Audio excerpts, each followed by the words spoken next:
A prosthesis works by replacing a missing body part with an artificial device that restores some level of function and appearance. Prosthetic limbs, for example, are designed to help people walk, grasp objects, or perform other daily activities after losing an arm or leg. The basic idea is to create a device that mimics the shape and movement of the missing part.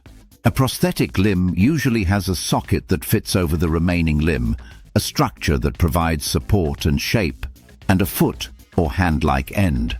The socket is custom-made to match the user's body and is lined with padding for comfort. It must fit well to avoid pain or injury and to allow control of the prosthesis. Some prostheses are purely mechanical, using joints and springs that move with the body. Others are more advanced and include electronic components. These are known as myoelectric prostheses. They work by picking up tiny electrical signals from the muscles in the remaining limb. Sensors in the socket detect these signals and send them to a motor, which moves the artificial hand or joint. Control depends on the type of prosthesis and the level of amputation.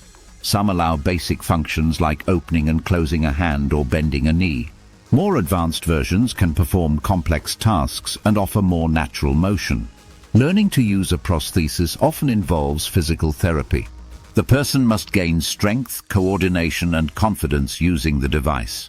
Over time, they can learn to walk, hold objects, or return to activities they enjoyed before.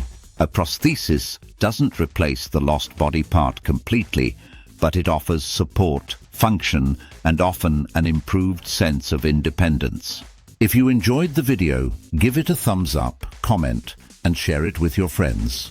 Don't forget to subscribe to our channel and hit the bell so you never miss a new video.